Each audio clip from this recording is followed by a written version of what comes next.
Okay, let's dive right into this. Welcome to The Explainer.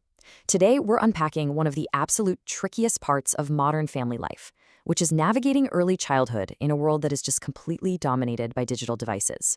We live in a highly digital landscape, right?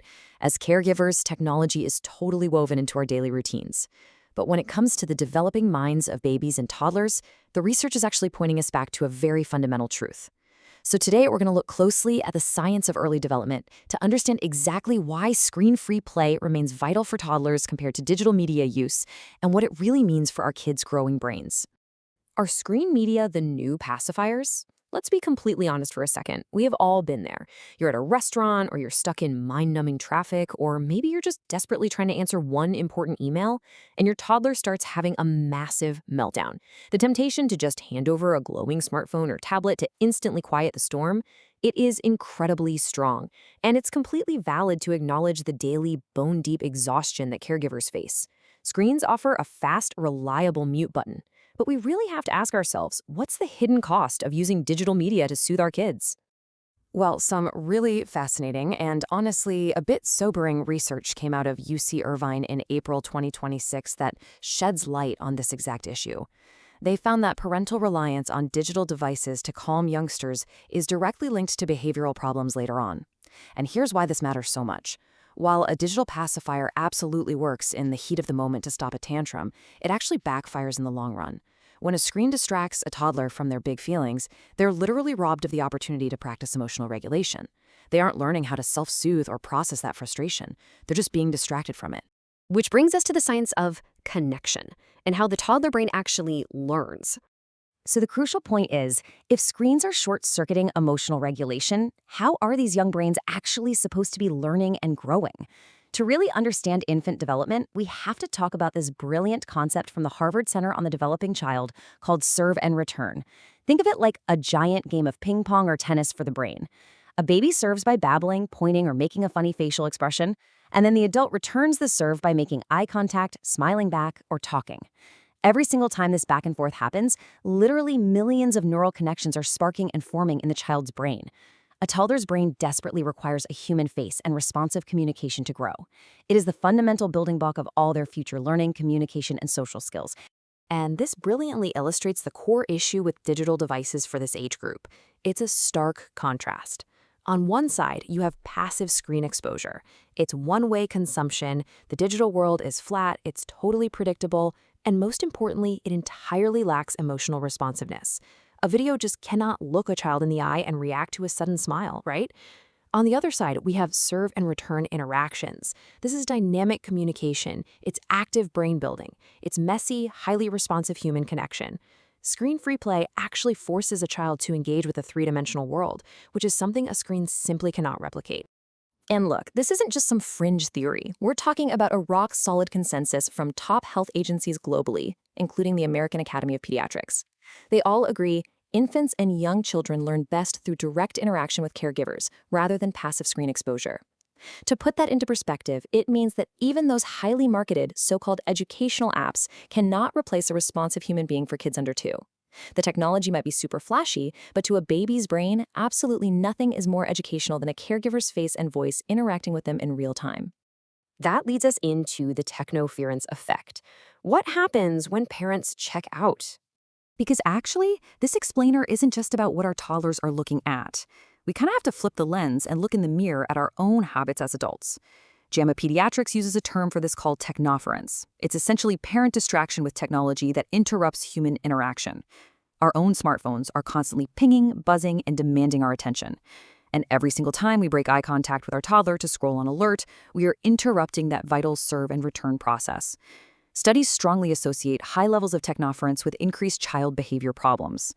And hey, this isn't about making anyone feel guilty. It's just about understanding that our physical presence isn't quite enough. Toddlers really need our mental presence too. To truly wrap our heads around the impact of technoference, we can look at some incredible insights from the Gottman Institute regarding a famous psychological study called the still face experiment. In this setup, a caregiver is playing with a baby, smiling, laughing, reacting. Then, suddenly, the caregiver drops all emotion and just stares blankly with a still face. The infant experiences immediate, profound emotional distress. They try so hard to get the parent's attention back, and when they fail, they begin to cry and totally withdraw. Now think about what happens when we look down at a smartphone. Our faces go completely blank. To a baby, looking at a phone mimics this exact emotional withdrawal. And the absolute latest data confirms this. An August 2026 report from the Herald Sun states it clearly. Neuroscientists confirm that babies' brains profoundly notice and react when a parent picks up their phone. Their developing brains are keenly aware of our digital distractions. They know exactly when they've lost us to the algorithm. When we replace active play and connection with our own digital media consumption, our children internalize that loss of attention. Let's move to and see how this builds into the physical toll. Bodies, brains, and screens. The emotional disruption is definitely clear, but relying on screens also takes a very real, tangible, physical toll on early childhood development.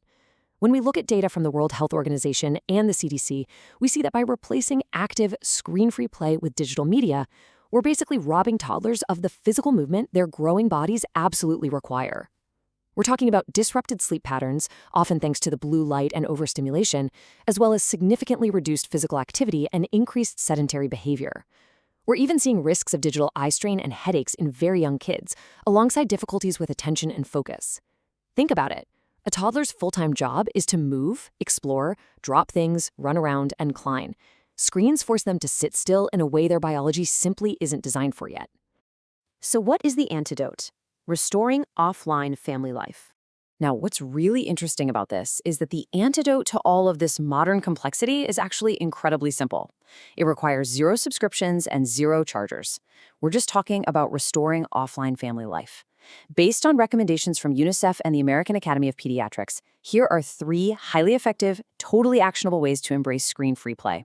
Number 1, read aloud together. This is the ultimate serve and return activity, and it heavily nurtures language and literacy. Number 2, encourage outdoor nature play. The outdoors is this massive, sensory-rich environment that builds physical and emotional health naturally. And number 3, which honestly gets overlooked all the time, foster independent play. You do not have to act as a cruise director, entertaining your child every single second. Giving them the space to play alone with physical toys builds focus and creativity without digital interruption. You don't need fancy tech for any of this, just presence, a little patience, and maybe some blocks or a good book. Which brings us to the core philosophy of everything we are digging into today. I love this quote. Successful digital parenting is not about eliminating technology, but about helping children develop lifelong habits that allow technology to enhance rather than replace healthy relationships. This explainer is absolutely not calling for a 100% ban on all screens for the rest of your child's life. That's just not reality. It's about balanced, healthy boundaries. It's about ensuring that and part of setting those boundaries means getting comfortable with a little bit of friction. As the Child Mind Institute points out, building a child's boredom tolerance is actually a critical developmental milestone. We are so culturally conditioned to entertain our kids the absolute second they start whining, and we usually reach for a device to do it. But allowing a child to just sit there and be bored forces their brain to kick into gear. It develops executive function, it sparks creativity. When there's no digital media to just passively stare at, they eventually have to invent a game, or build a fort out of couch cushions, or imagine a whole story. Being bored is a feature of a healthy childhood, for sure, not a bug that needs to be instantly fixed with a screen. So I'm going to leave you with this final thought as we wrap up this explainer. What actually happens when we let our kids just be bored? What amazing, unstructured, creative leaps might they take if we simply step back, put the screens away, and let them figure out the physical world around them on their own? The science overwhelmingly shows that human connection and screen-free play are the absolute greatest gifts we can give our toddlers. Sure, it takes a little more patience and definitely a bit more energy on our part, but the lifelong benefits to their brains, their bodies, and their relationships, it's entirely worth it. Thank you so much for joining me, and I really hope this sparks some amazing screen-free time in your own homes.